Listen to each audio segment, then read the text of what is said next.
welcome to the session today. We'll just allow the delegates to come in. So welcome if you're already here. And a big thank you to our sponsors for the session today, uninsurable. Thank you for that. And we look forward to perhaps seeing some of your delegates on the webinar. So we'll just let people join and then we'll begin our session. I can still see a few more people coming through the door. So while they're coming, just to say we will send you the recording of this. So no need to worry about taking too many notes. And I think we'll begin. So hello, welcome to the session. My name's Rachel Reed. I'm Director of Insight here at ETOA. I'm delighted to be joined by Patrick Richards of Terra Verde, Bijan Karzai of Riskier, and Anse Scheinzer of Intrepid. So welcome to all you three. And we are hoping to be joined by Alistair Crosley of AXA Partners. I can think he's just joining us now. So hello, Alistair, warm welcome to you as well. In a moment, we will kick off, as I say. So today we're doing the second in our series on resilience in tourism. We're doing hotter, wetter, riskier today, thinking about what climate change means for travel businesses, particularly on the bottom line, really. How does it actually affect business? So in a moment, we're going to dive into all of that. We're going to cover the direct impacts of climate change on travel. What's the financial toll? Are travellers changing their behaviour, and do we need to adapt to that? And what should we do about it effectively? I think that's one of the main things. We talk a lot about this is what's happening, but what do we actually do, particularly as a smaller business, maybe with a smaller budget? So we're going to dive into all of that. Before we do, it would be really useful for us to understand a little bit about who is on the webinar. So we've got a few questions for you, which I'm just launching now. So hopefully you can see that. So if you could start voting, that would be great. We want to know how familiar you are. Do you think your business is resilient? What is the worst disruption you've had? If you could just briefly write that. And what are your main concerns in the next 5 to 10 years, really? I think I'm launched. Hopefully we can see people. Yes, I can see people answering. So while people do that, because there's a little bit of typing in there, let us kick off. And I think it would be really useful just to first of all talk about what are the actual features of climate change that are impacting the industry at the moment. And I suppose tacked onto that is, are they going to stay the same? And Patrick, if I could come to you first, because I know this is something you cover a lot in your day job. What are the things that are the problems? Well, basically, they fall into two distinct buckets. One are the physical risks, and you can break those down into two further subdivisions, Rachel. One of those, would be acute, they're extreme weather events, floods, wildfires. And the other is chronic effects. So the chronic would be just increasing temperatures in the Mediterranean, your 40 degrees year on year, month on month. But there's another category of risks that tour operators and your members should think about, and those are the transitional risks. So the transitional risks are the sort of indirect risks that come from this, and that could be increases in insurance. I'm looking at Alistair, or it could be the growing amount of legislation and regulation that's hitting the industry, or it could be changes in consumer behavior. And I know you want to touch on that later on, but that can be the migration from people not wanting to go to Spain in July and August, but spending time in Norway instead. So all of those things, travel businesses are going to have to look to how they adapt to those physical risks, but also the transitional risks. And just really interesting, we often give out a stat, which is the WEF, the World Economic Forum CEO. So these are guys who've got lots of resources behind them. of their top 10 risks that say they see in the next 10 years, the top 4 are all environmental. So, you know, they're extreme weather events, critical changes to the Earth's systems, biodiversity collapse, and natural resource shortages. And those 4 all sit above things like, you know, cybersecurity or risks from AI. So that's the way the WEF sits. So that, you know, this is serious stuff, Rachel. Yeah, absolutely. I mean, actually, if I could come to answer maybe on that as someone on the ground, Patrick's you know, talking about some of these risks that hit you. I mean, are you finding that? Yes, I mean the things that we are currently really practically seeing related to climate change in tour operator business. Well, Patrick already mentioned more and frequent increase of like extreme weather related incidents and changes due to that. We are also seeing shift in seasonality, so customer interest to travel in different times, and we are also seeing that some destinations, as already Patrick mentioned, are becoming like less viable, and we need to look at changing. So last year in 24, we had globally 151 extreme weather related incidents. And this year, at this time, we already have doubled that number. So it's clear that it is becoming more frequent and more complex than ever before, and we have to be prepared for that. Also, we have adjusted the seasonality in our offering in peak summer, operating active trips in Spain and Portugal, for example, in July and August. We have shifted operations for shoulder season. In fact, 55% of our intrepid travelers coming to Europe this year were traveling in shoulder season of April, May, September, October. And then also in destination daily itinerary adjustment, we have to take this into consideration. The extreme heat, also Patrick already mentioned, in Greece, in Croatia, we have to make sure we visit sites at times where it's less disruptive, like early mornings, late afternoons, these kind of things. But for future, what I think for all travel businesses, what's essential, we need to be more agile. We need to have plans B and C set in place and ready to go so we can make adjustments on the go.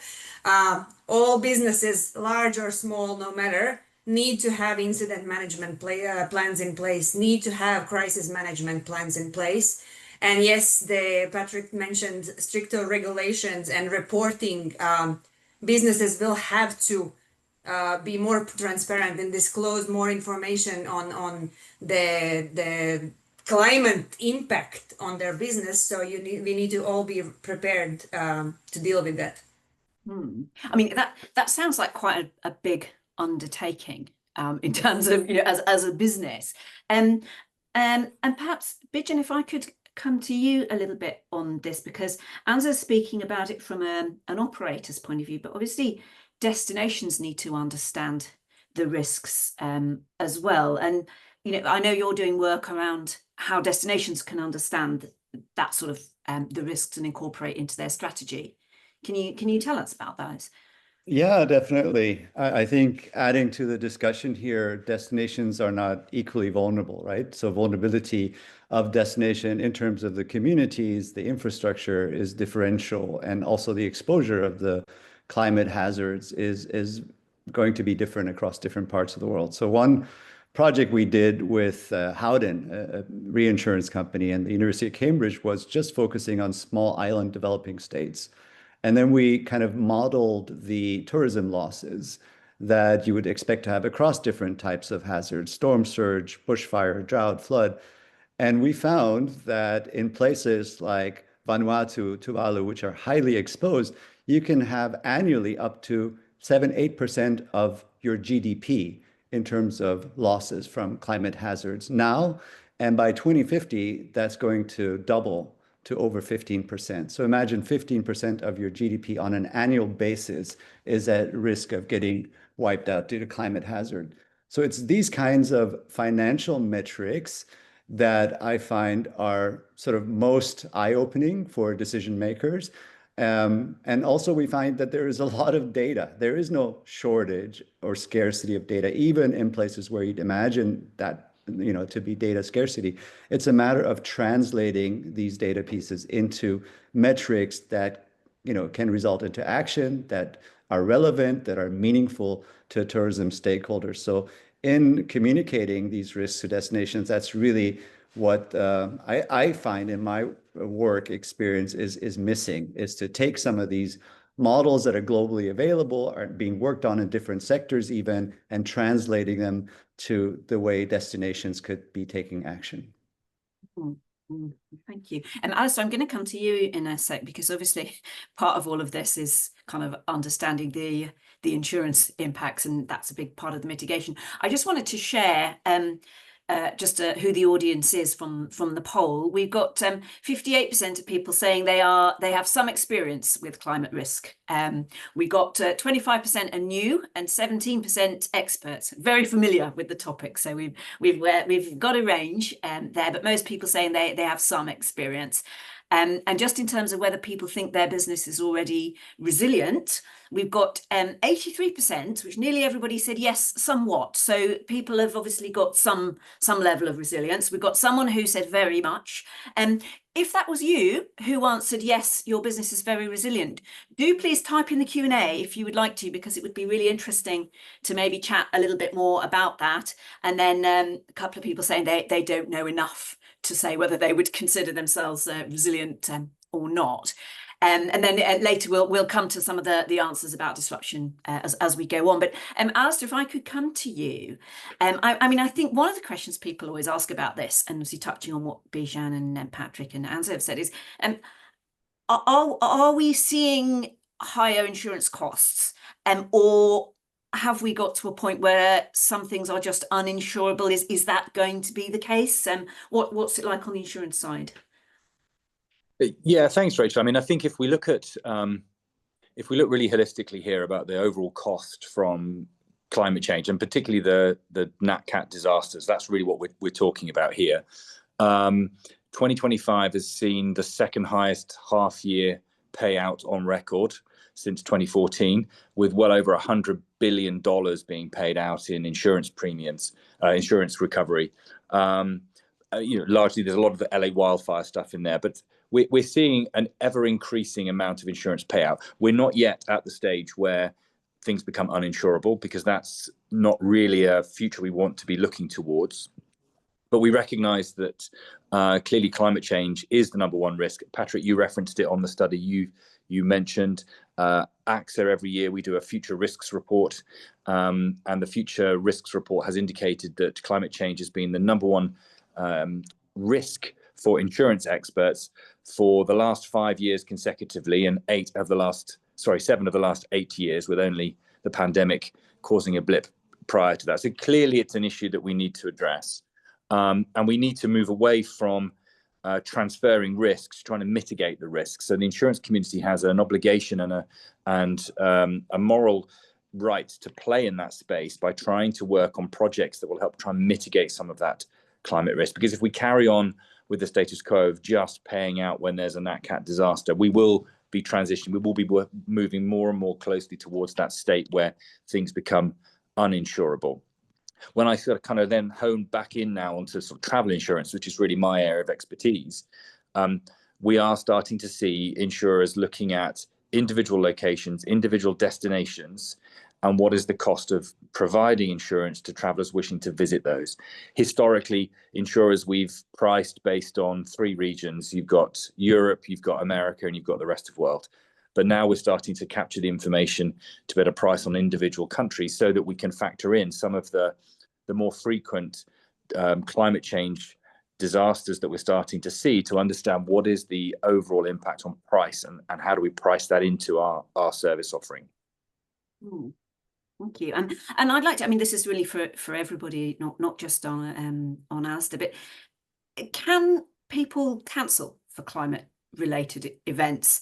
Either, obviously, if a wildfire's happened where they're going, or they just feel concerned, they maybe book quite a long way ahead, and then it's looking like there might be a flood. Or can people actually cancel, and what's the impact of that? Maybe Anza, can people cancel if they've booked with you? Well, the regular cancellation terms and conditions really apply. Of course, if it is a force majeure and event happens while you are in the destination or while you're very close to the departure, there might be some mitigation and changes and options to rebook, reschedule, these kind of things. Because it's also part of kind of long-term sustainability for a destination affected by extreme weather event. For example, wildfires, you don't want to necessarily stop going to the destination. You want to encourage the customers to potentially postpone and come back next year. So we would push for that. But when it comes to cancellations and tying into Alistair's expertise on travel insurance, quite a lot of often if we have to reroute or if we have to change on the ground during the trip, then insurance will come in play. We will encourage our customers to claim these changes through their insurance because we need to resolve the situation and do the changes on the ground. And if the costs and if they are affected by these changes, go and claim it through their travel insurance. Absolutely. And Patrick, maybe if I can come back to you, if we're thinking about these kind of the financial toll, we've spoken about cancellations and, you know, things happening in destination, but I know you also work on supply chain, and, you know, do we see increased operating costs or supply chain problems, which then, you know, at some point, presumably you've got to pass a cost on to the end user. You know, do we see things like, say, local water shortages? Does that present a risk to your supply chain? You're on mute there, Patrick. Yeah, so firstly, I'll come to that, Rachel. Just talking about a clear bottom line issue. TUI, who, by the way, in the year before had said they didn't think that they faced direct financial bottom line impact from climate change, had to pay out 25 million for the Rhodes fires in terms of repatriations and cancellations. That's what it cost them. So, you know, there's real evidence of this hitting travel bottom line. In terms of increased costs, I think I'm probably the last person to tell, you know, the tour operators on this call how the cost of hotels has increased over the last few years.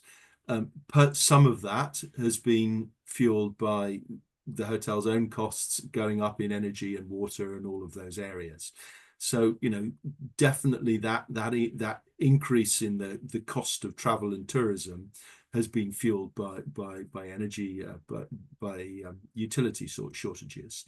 I think there is a bright side to it, that the more that those hotels are beginning to address those issues, they can see savings from addressing their sustainability. They can see reductions in their energy costs.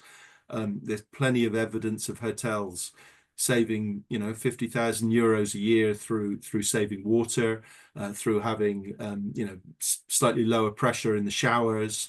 And of course, less water means less energy to heat that water. So there's double saving.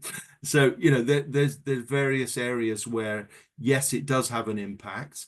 And if you address it, there's a premium, there's a benefit to be had. Absolutely. Thank you, Patrick. I'm just having a look at the poll results. So thank you for everyone who has taken part. We asked the question, what's the worst disruption to business that you've encountered in the last 2 years? And it's just interesting to see most people have written something about weather. So we've got weather changes, storms, mudslide, fires and volcanoes. And then an interesting one here, actually different, which is shift in seasonality. Someone has said has been the biggest disruption for them, and I think that's quite interesting. Anza, you mentioned that as you know, your clients kind of traveling much more in the shoulder seasons, and you know, is that sort of part of the picture that we need to think of in terms of managing this risk? Is the kind of the shift in behavior? I'd say, Anza, are you having to plan ahead for that in terms of supply, or is it something you can see quite far out? And I suppose just to tack on to that, I mean, that was just the question that came up, but are there any other changes and preferences that you're seeing coming through that you need to plan for? In customer behavior. I mean, in this case, from our perspective, from Intrepid Travel's perspective on the shifting seasonality, we started actively working on this few years ago, as in we actively plan to shift our departures to shoulder season, which then worked out very good together with the time that customers wanted to start to travel to Europe out of the peak season. So that was kind of a worked out wonderfully with future planning and the change in customer behavior. But in general, for travel businesses in Europe, I do believe that everyone has to, no matter what you do in the industry, from providing services, accommodation, whatever, you need to be thinking of this, and you need to have think and plan for diversifying your offering and your product offering to make sure that you can shift away from potentially high season beach holiday to something that is more interesting in different times of the year. But in terms of customer behavior shift, so the Patrick already mentioned also shift in the destinations. So yes, we have seen absolutely increased change in interest and growth for cooler destinations for summer, for the Nordic countries, Iceland, Norway, all up significant amount. Also lesser known, lesser visited destinations in Europe, like Romania, Latvia, Estonia, Slovenia, that we briefly mentioned on the call before. Also, people want to travel differently. They are more climate conscious. They are more conscious on their footprint, their travel footprint. So they are choosing, let's say, for example, rail travel. And Europe is the destination which is perfect for this. We are set up for this. So we are seeing much more interest in this. We launched a new rail range, and customers have really been taking advantage of this. And also on personal level, I'm very interested to see the statistics for this year's Christmas season for rail travel, because we are right now seeing the trains for holiday season for December are booked out. So I'm sure that the percentage of people choosing to travel by train for sure will have increased. So in general, people are being more conscious, more aware, and choosing type of holidays to reflect that. Active, nature-based, cycling, these kind of things are much more in demand, and we are seeing that. And I suppose, I mean, a question that goes on that, for anybody is, are people willing to pay more for that? Does it have to cost more? First of all, because I mean, that's an interesting point, whether it always has to cost more, because there is a bit of a sort of mindset that it will be more expensive. Does it have to be? Are people willing to pay if it isn't? And I suppose the bit is, do people actually do what they say they'd be prepared to do? Because perhaps if I could come to Bijan, because I know obviously you do lots of analytics around all of these things. What's the case? Is that could you tell a destination, yes, people will be prepared to pay more if you offer something more resilient, more sustainable? Well, there's that intention action gap we often talk about, right? So I think the number that comes to my mind, I don't know, one of these surveys, 44% of travelers said they would pay more, but when it actually came to follow up, that only 10% actually did. So that intention may be there, but carrying out that action, there is still a lag. And I think for resilience, that's even, I would say that's even worse of a situation, because sustainability, you have these short-term, benefits, the sense that you are contributing somehow. With resilience, it's not really clear. Most people don't question what destinations they're going to. Are they prepared? Is the hotel I'm staying at in hurricane season now, and would they be able to safely evacuate me? Those questions often don't arise in travelers' minds, and destinations also don't really advertise that. There's this fear of exposing your liability, of potential reputational damage. There's all these forces sort of against framing resilience as a competitive advantage, unlike sustainability. So there are a lot of sort of systemic barriers that we're facing on the adaptation side of resilience. And you know, we have Alistair in the call, and part of our work at Riskier is actually working with reinsurance, insurance to try to see if there are some innovative insurance solutions to incentivize destinations, hoteliers in investing into these more long-term gains.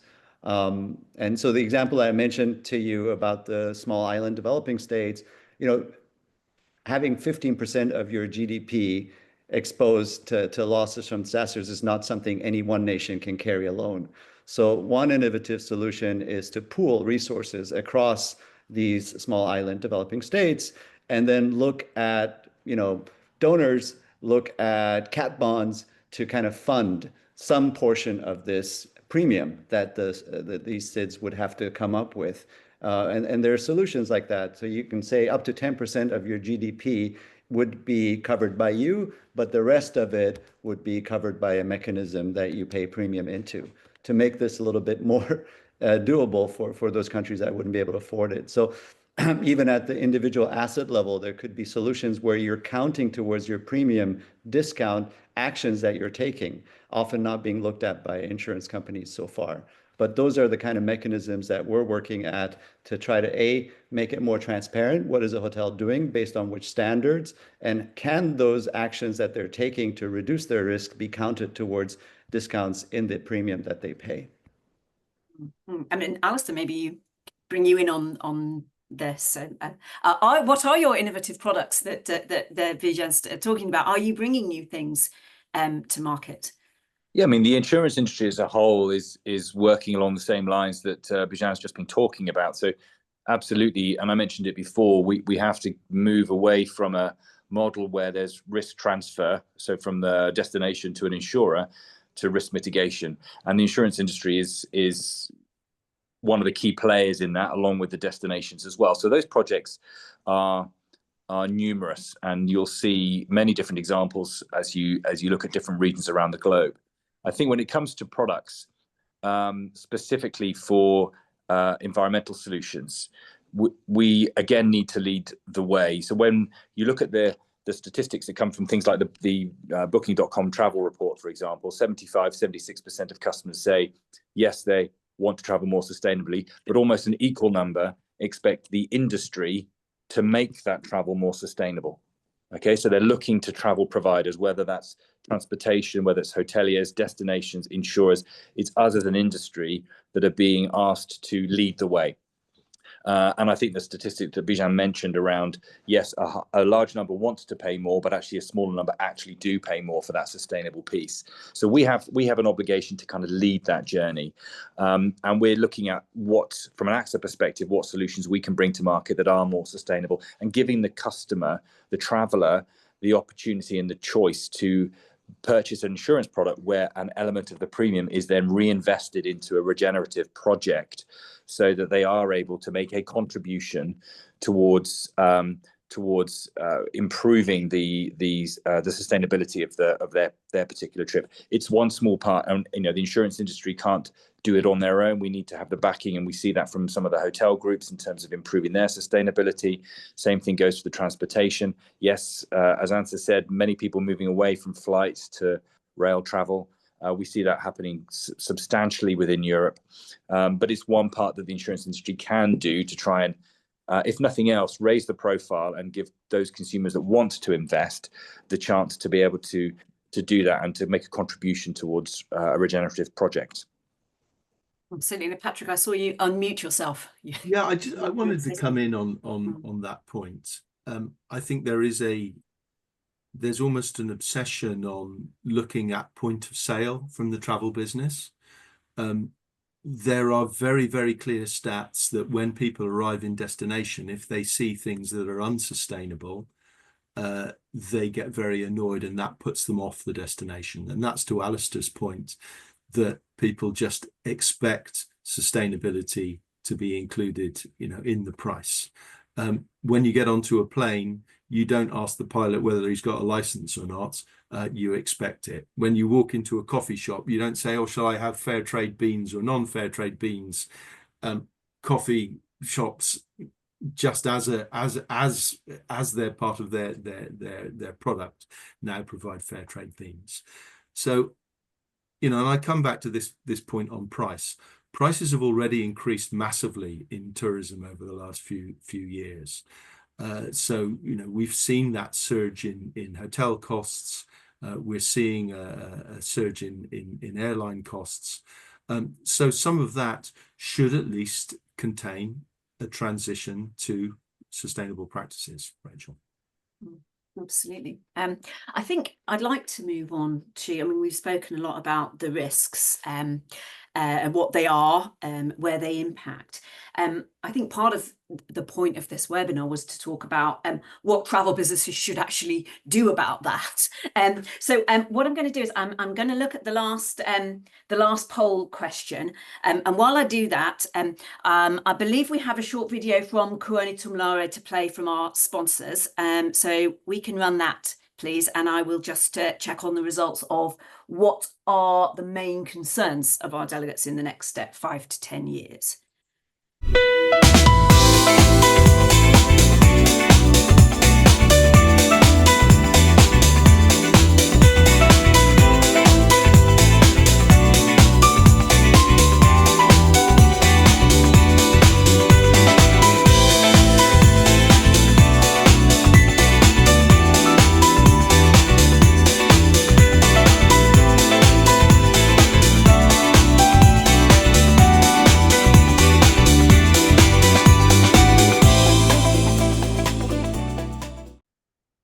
There we go. Thank you. Thank you to our sponsors, which is Kuoni Tumlare. I'm just looking here now, back to what can businesses actually do about this.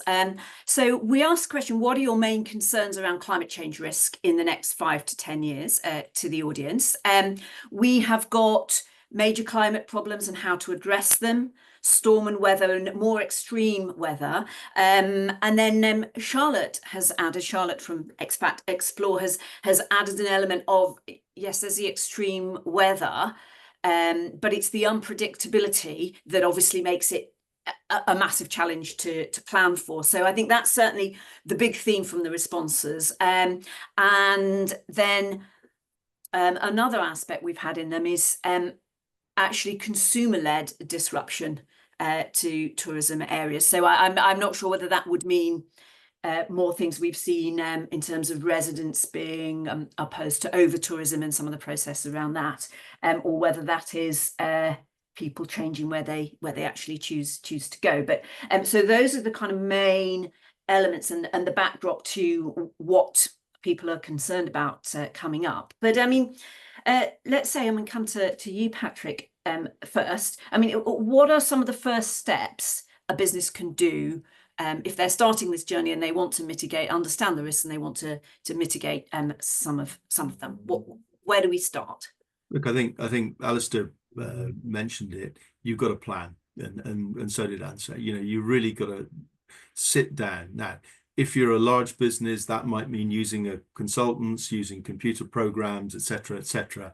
But if you're a small business and you don't have the resources, sit down and work out your impacts. Most businesses, as we know, they're 80-20. There's a few destinations which are their key destinations. Start to sit down with Google or ChatGPT or whatever it might be and look at what are the key risks in those destinations.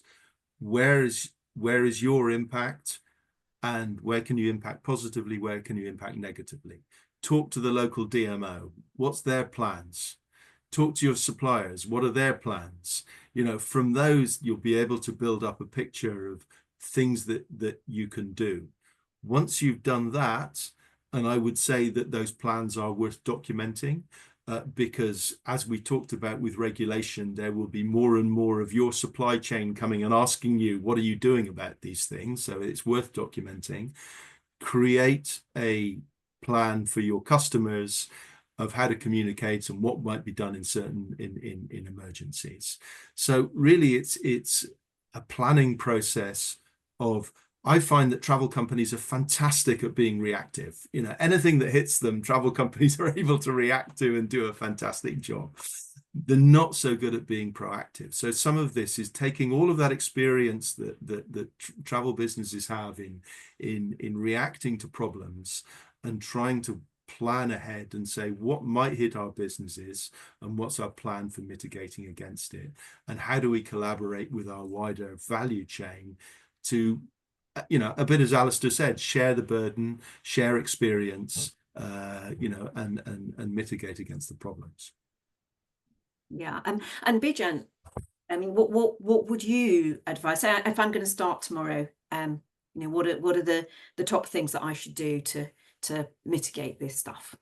I would echo exactly what Patrick said. Identify your top threats and prioritize, right? And then plan around those. The only thing I would add to that is don't reinvent the wheel. Don't start from scratch. There's a lot of tools out there. And we, I think, as an industry, have to do a better job making sure that those tools are A, known, B, made more accessible to folks who are not really familiar, especially small businesses, don't understand much about where risks are. If they go to Google, maybe they'll find some information, but how reliable is that? So a few things maybe to put out there. The Travel Foundation is currently putting out a platform called the Destination Risk Scan. And that's the idea there, is to provide all destinations with a basic sort of indexed ranking of different risks that destinations are exposed to. So that would be a good starting point, because it's targeted to tourism, and it's by a known you know, organization in this area, and we're contributing as part of that project.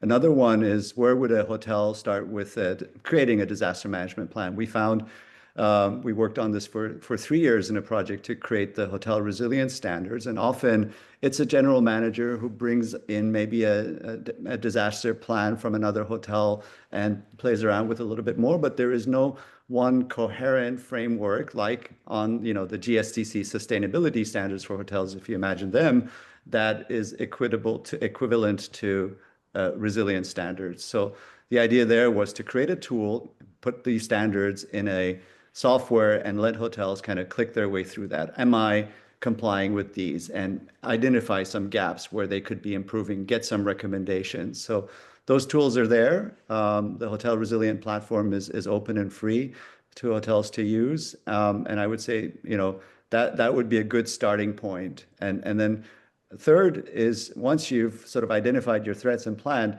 make sure you pick out the lowest hanging fruits of what you want to implement, where you can actually see some gains, and set some metrics on how you're closing the gap, and monitor your progress over time.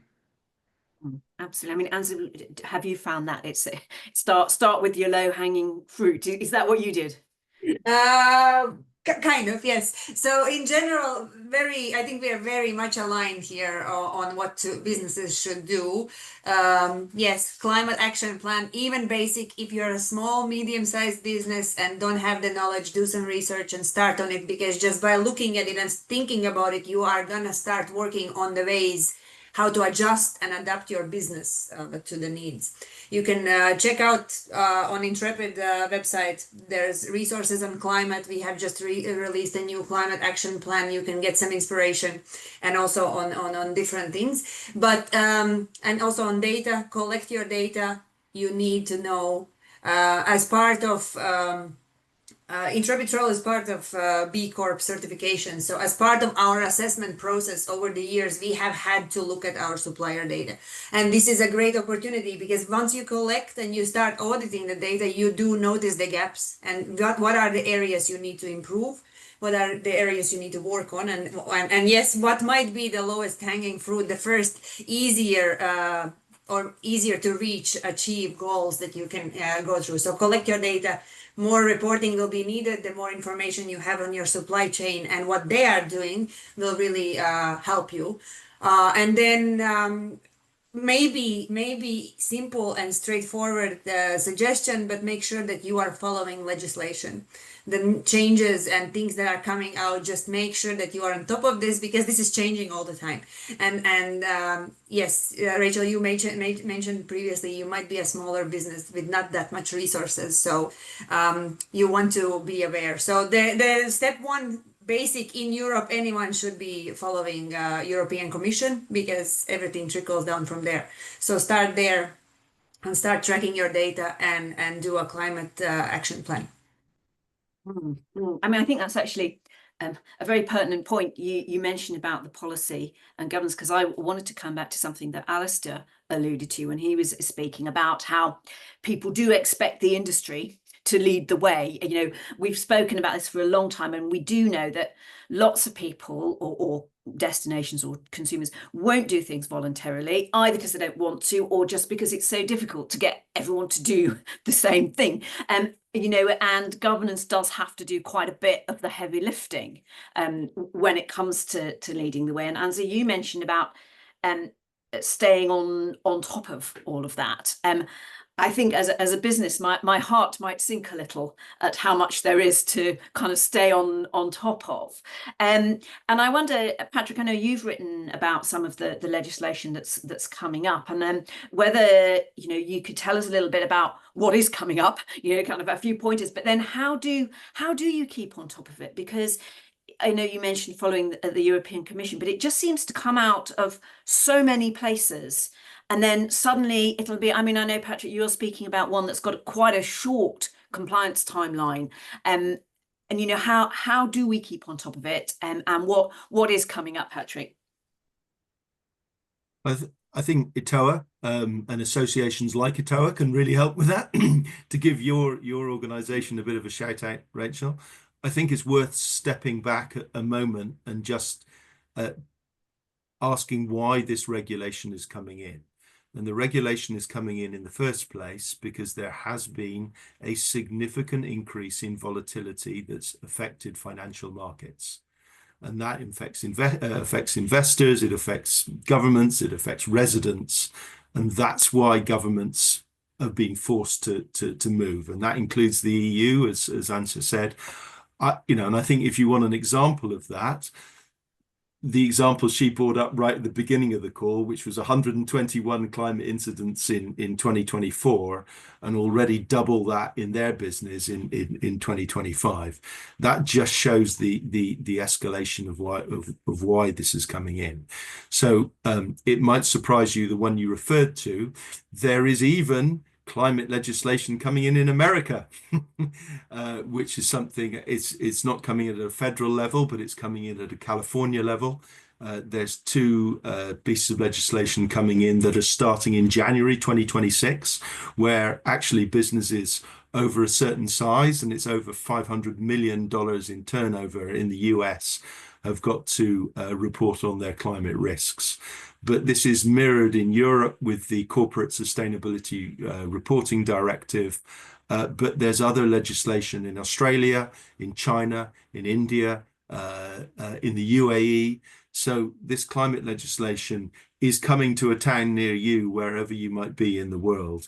So it is important to keep on top of it. And, I think associations like ETOA and some of those other resources out there can play a really good role in this by communicating some of the important issues to their members.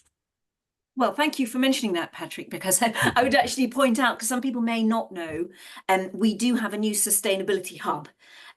So that's been launched a couple of months ago, and that is where we are putting anything and everything to do with sustainability, climate change, resilience, and it's all categorized by different areas and summarized. So do have a look at that, the Sustainability Hub, if you haven't seen that already.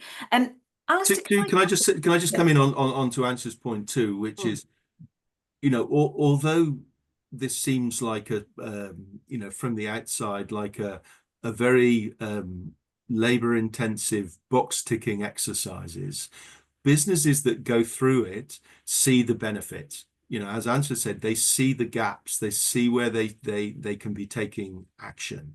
There's benefits to strengthening your supply chain, there's benefits to reducing cost, there's benefits to knowing your risks. So all of these things, businesses that do take the effort to go through this at a regulatory side on sort of maxed out, but even at a minimal side on just looking at your key impacts, you do begin to see the benefits, and that'll impact on the bottom line and the resilience, effectively the viability of your business to go through all of these changes. Absolutely. And then maybe Alistair, if I could bring you in on this sort of keeping on top of legislation. Does that affect the insurance aspect of it? Is there a sort of, obviously there's a risk of not complying. Is that something that you have to factor in with your products? Yes, I mean, you can well imagine that the insurance industry is heavily regulated, and rightly so. And we need to ensure that we distribute our products either directly or through our distribution partners in a compliant fashion. And we need to make sure that we're on top of that from all of the markets across which we distribute. And I think that's pretty standard for all insurance companies, if I'm honest. I think to come back to perhaps a slightly broader point about governance and the role of the state, shall we say, in terms of helping to lead some of this change. One of the interesting facts from the AXA Future Risks Report, and if anybody's interested, it's widely available on the AXA website. It's not an internal document, so feel free to have a read. When you start to look at the deep dive around climate risk, is that of the insurance experts, less than 1 in 5 has confidence in the state to be able to lead out of the climate risks that we have. And when you look at our non-expert participants to the study, the number's even lower. So clearly there's a significant concern amongst individuals that the state isn't in a place necessarily to be able to help drive the change that's needed. I mentioned earlier that the consumer expects the industry to do it, so it really does fall on the private sector to really grab this issue by the horns and to start driving it forward, because we can't wait on the state, no matter which country that's in, because it's a global report. We can't rely on the state. The consumer is expecting us to do that, and we have to work collectively and collaboratively to find those solutions to move forward. Yes, whilst still selling in a very compliant fashion, but actually making sure that we're all working towards that goal of trying to de-risk the situation and mitigate some of those risks. Thank you. Alistair, could you remind us of the name of the report in case people missed that? It's called the AXA Future Risks Report. There we are. AXA Future Risks. It's Google search will bring it up fairly quickly for you. Yes, that's why I thought I'd just mention it again in case people missed it the first time round. Thank you. And now we're coming into this last 10 minutes of our discussion, and I do want to try and make a bit of time for innovation, but I would like to touch on as well, while we're talking about policy and governance, obviously that's something that you have to comply with, but I think something that people do find sort of confusing in all of this is the whole industry standards and certifications, and do any of those help mitigate my risk? As in, if I'm looking for someone in my supply chain that has a particular certification, or which one should they have? And I know this goes on to a much bigger area, which is all about measurement, which is probably a separate webinar. So Patrick's mind, there's probably a separate webinar, but what are the ones that we should look out for? I mean, say, Anza, do you have particular ones that you look out for in terms of certification? Obviously you're B Corp, but I'm assuming not everybody you work with needs to be B Corp. Yeah. I would assume. So yes, Intrepid Travel is a B Corp certified company since 2018, and we have recertified a few times. But on this topic, I actually want to bring in still on the regulations and legislation part. I think that we are going to see some very interesting changes very soon in European Union due to the so-called EU greenwashing directive that's coming next year. So this is increase on verifying these certifications, because right now the situation is kind of regulated, but maybe not so much. Anyone can make a certification, this kind of thing. So this directive is going to ask for, third-party external verification on the certification, which is gonna change like simple terms, it will be harder to use terms as eco-friendly, green, climate neutral, similar things in your certification, because you will actually have to kind of comply with European regulations to have this certification. So I expect that if a travel business is part of a certification program, next year there will be some changes in this space. We all might need to be reassessed. Things will change. And also at Intrepid, we are expecting, we reassessed the B Corp certification last year in 24. We are expecting next year, due to this change, we will have to go through the reassessment procedure again. As a simple kind of quick and easy source, I think it's worth looking at booking.com list of certifications.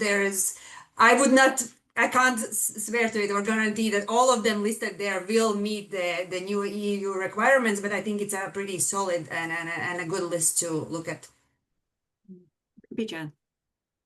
Yeah, no, I think we could spend another hour just talking about the new things we're going to be facing with sustainability certifications. But what I maybe like to make a point is really point at this divide or this, when we're talking about sustainability certification, we're really talking about the mitigation side of climate change, mostly on emissions. And I don't know of many certifications that actually touch on the risk side of things. So how are you doing in adapting to the new climate, and how are you being better prepared? Outside of some really basic questions that deal mostly with emergency planning and safety.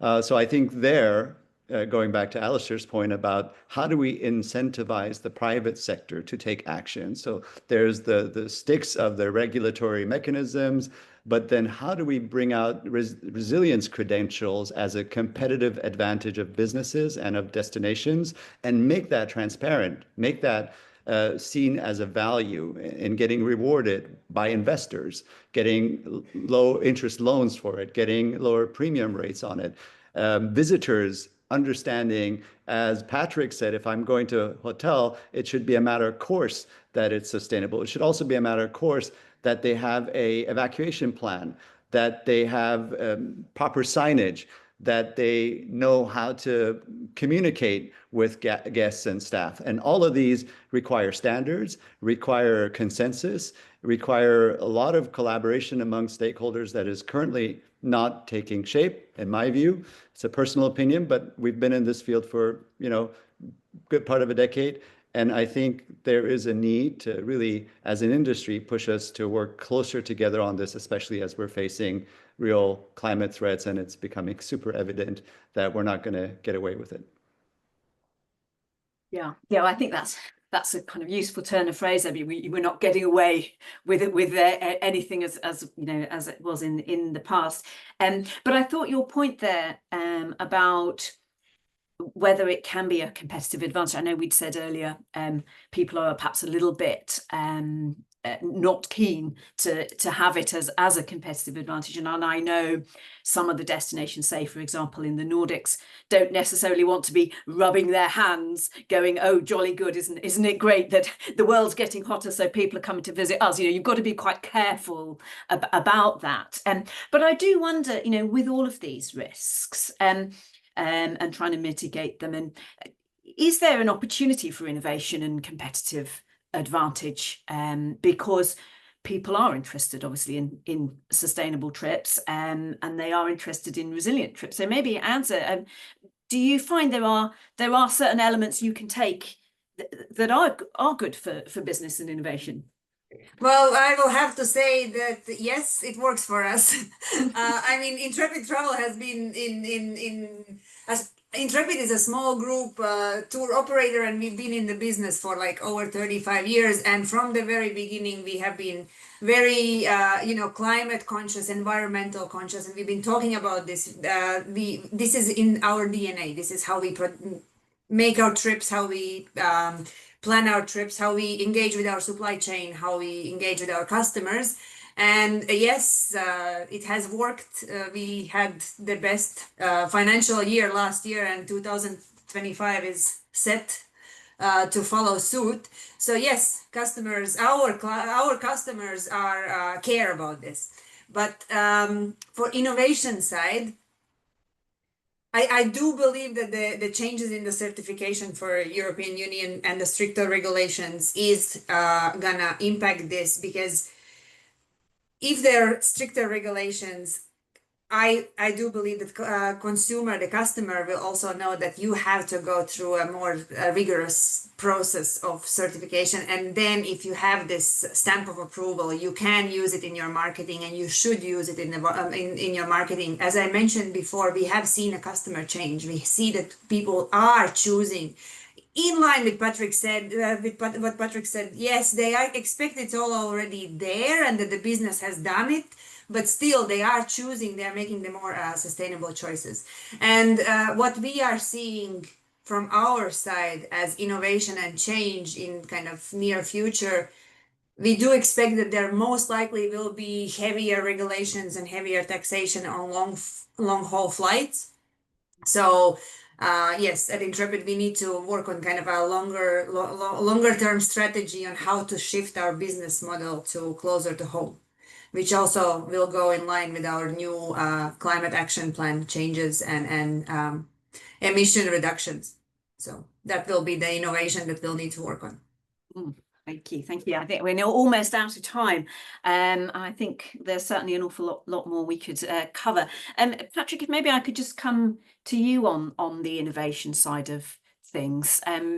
Are you seeing some of your clients are able to use this as an innovative advantage? You're on mute there, Patrick. Sorry, I'm going to pay homage. Yes, absolutely. But I'm also going to pay homage to my fellow panelists, that I think, you know, for Intrepid, it has been, you know, the case study of how to use this and sustainability to be able to enter new markets, to be able to attract a new demographic. And, you know, if I may say so, and so since you split from TUI and were able to really incorporate this in your DNA and take your own path, you know, you've just seen ever better financial results for Intrepid. And I think you know this stat actually, Rachel, which is McKinsey have a stat where they say that companies that have incorporated sustainability into their DNA not only have faster growth rates, they also show better profit margins. Yep. So, you know, I think that innovation and that ability to move with the times, move into new markets, really does have an impact on the bottom line. Absolutely. Well, I think we are sadly out of time for today. Thank you all so much for sharing your insights on that. It's a very big topic with lots to cover. So we very much appreciate Patrick, Birjan, Anze and Alistair. So I would like to thank you all very much for sharing your insights. We will share the video with you fairly shortly. As I say, do have a look at ETOA's Sustainability Hub for some of the information and keeping on top of what's going on. So I'd like to thank all of you, and I will end our session with a video from our sponsors, Kuoni Tumlare, and wish you all a very pleasant day. Thanks for joining. Thank you. Thank you.